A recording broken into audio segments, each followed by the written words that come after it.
Hey beautiful people, in this video I will speak about 4 ways that you can boost and strengthen your self-love so that you can open up to more happiness and also create more fulfilling relationships in your life. So let's get into it.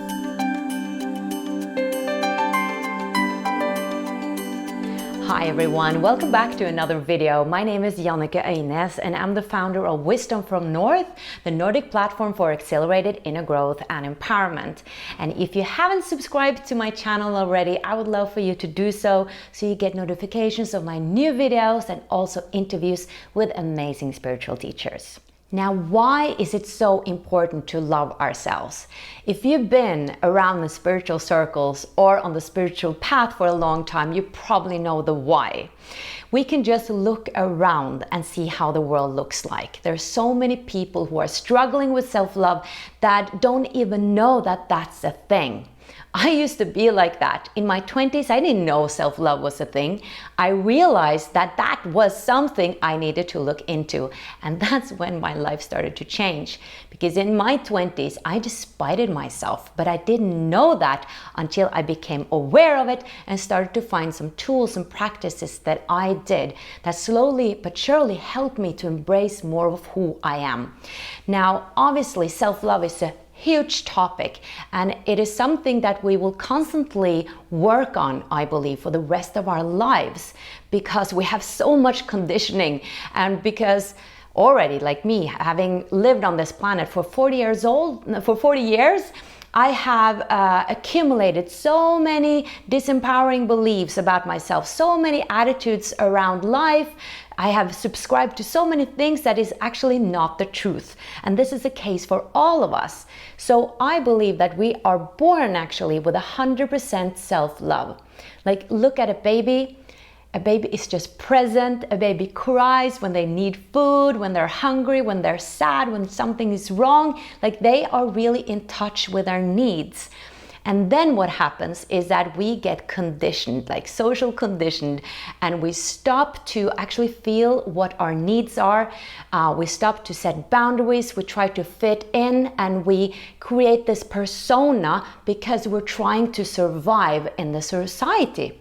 So we have this strategy or this fear mechanism that is helping us to survive, and then we move more and more away from ourselves, actually, from the truth of who we are. So this is super normal. This is life. What life is about, right? Is actually coming home to ourselves, is letting go of that persona or that mask that is actually the false self. But it's a journey there. And it's not done in a quick fix. However, we can always start today, and there are some tools, some portals, I actually call them. I call spiritual practices portals because it's sort of a way into a new dimension, a new reality. So once you practice those portals, you actually step into a new reality. So today I'm going to show you 4 ways that you can actually boost your self-love and strengthen your self-love right now. And I do have a longer class on self-love where I'm sharing different techniques and tools that I discovered. You can find it in the link below. And at the end of the video, I'm also going to speak about a free meditation I want to give you. All right, so let's get into this. The number 1 way we can look into and become aware of when it comes to self-love is to what degree do we compare ourselves with others. Now imagine that you were the only person on the planet trying to survive, right? You had no other humans around you. Would you be judgmental towards yourself? Would you feel you were too long, too short, too thin, too this or that? Probably not, because you would have not had another person who could give you another example of what a human being could be. So in your mind, you would be the only person on the planet who would be perfect, because you were the only human being existing. And you would need to survive, right? So you would be on your own team all the time. And all of a sudden, perhaps another person would appear. And then you would have another person that you can mirror yourself in and see, oh, he's tall or she's tall and he's good at that and I'm not good at that. And immediately we start comparing ourselves. So when you look at yourself right now in your body, you are perfect in relative to yourself. Like, my body is perfect for me. I'm not too tall, I'm not too short. I'm Jannike, I'm exactly how I should be.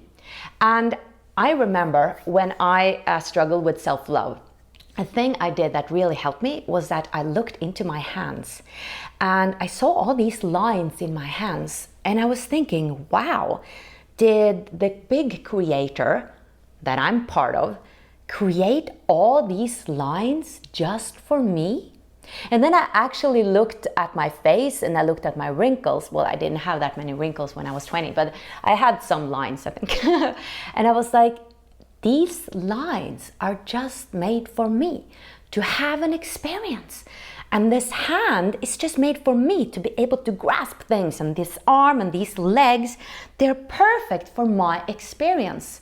So I shifted my perspective around how valuable actually my body was, that I had this many lines. Just look into your hands right now.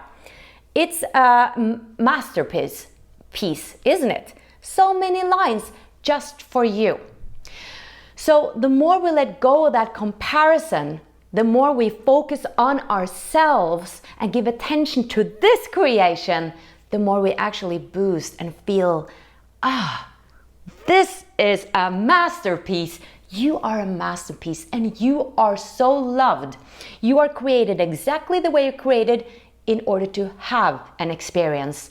How loved aren't you by the Creator? My goodness. Another thing I want to mention is I was jogging today, and then I came towards this small pool of water, and I didn't want to get wet on my jogging shoes, and I was like, so what am I going to do? And every direction that I looked, it was like really wet all over. It has been raining so much lately.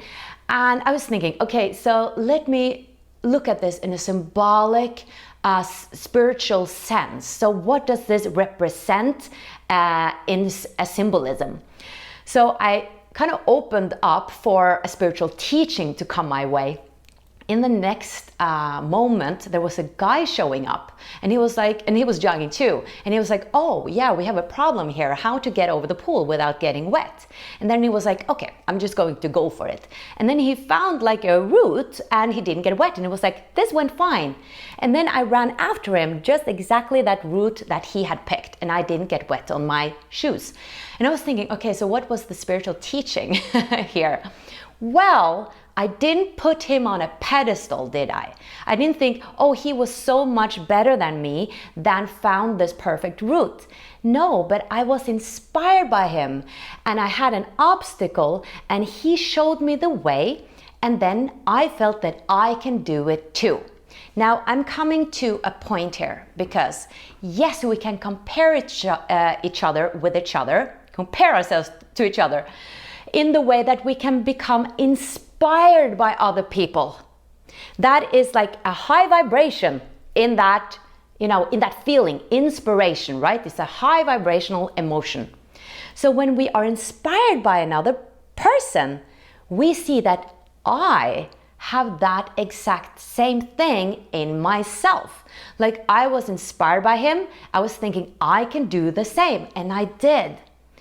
That's a healthy comparison, not putting other people on pedestal and putting yourself below, but actually seeing, oh, I'm so inspired by that woman. That means that she's mirroring what I have inside, then I can do the same. Over to the second way we can boost our self-love, and this is a short and sweet one. Ask yourself, in any situation where you have to choose between this and that, what does my heart tell me to choose right now? What does my heart tell me that I need right now? What do I need in this very moment? When you start to ask yourself that all the time, and you start connecting with your heart, you are starting to actually navigate your life through your heart and the heart intelligence, instead of your ego and the mask and the persona that is not really you. Because the heart is the portal to your soul, is really the answer to who you are. And you start to live life through love instead of through fear. And I tell you, magical things start to happen. The fourth thing we can look into is actually flip a negative belief to a positive question. For example, I always feel insecure around these kind of people and I don't know what to do in that situation and I feel small and I don't feel good enough. We can flip that around to, how can I make myself feel safe and secure and calm in the situation with these kind of people? See, often we focus on the problem instead of actually what we can do about it. And the more we constantly focus on, for instance, the pattern we have and the problem and the situation and the issue, the more it actually grows and it kind of becomes cemented after a while. Instead of focusing on, how can I make myself feel safe? How can I empower myself? How can I set better boundaries in this situation? Let's take another example, like, well, I always criticize myself, I have this negative self-talk, I always judge myself. We can flip around to, how can I give myself the acknowledgement and the love and the attention that I lacked as a child? Because chances are that if we criticize ourselves a lot, perhaps were criticized when we were children, because the way we were met as children is the way we meet ourselves as adults. So if we received a lot of conditional love, that we only got attention, or most of the time we got attention when we performed or did something great in the adult's eyes, in our caretaker's eyes, then the little child believes that, oh, I have to perform, I have to do something great in order to receive attention, and attention for a child, that equals love. So then when the child becomes an adult, they feel like they have to perform all the time in order to be good enough. So see if you can flip it around and actually give that love and attention that you lacked as a child. So the fourth thing we can do is actually not to add on anything, but actually to start to let go of that mask, of that persona that is not really us. What is that natural you? How do you actually like to move around? What is your natural way of being? What do you love to do? What is inspiring you? Start to pay attention to those small urges inside. And whenever there are beliefs that is coming up saying, I'm not good enough, I'm not this enough, I'm not that enough, let yourself know that I know that this is my ego, this is my conditioning, this is not the truth of who I am. I want to start to open up to more the truth of who I really am. So the letting go process is really to notice what is not you and start to tell yourself, this is not the deeper truth of who I am. The deeper truth of who I am is that I am fully loved and I actually love myself. That is the truth. Like when I was a baby, I loved myself. I can come back to that state of being, that state of mind. It is available for me. So it's actually a mindset, and it's actually also a prayer to the universe that helped me let go of everything that I am not, so that I can become everything that I am. All right, everybody, I hope this was helpful and I want to support you even more. So I have a free meditation for you and you can get it right below in the video description. It's called Non-Comparison Meditation. I've shared it in some of my free events and I've gotten a lot of great feedback from it. So I think that this will be really supportive for you as well. It's very powerful, it's totally free, and you get it below. Thank you for watching, everybody, and please subscribe to my channel and click the bell so you get new notifications when I put out new videos with either interviews with beautiful teachers or another video blog. All right, thank you for watching. May you shine the light you are. Much light from here.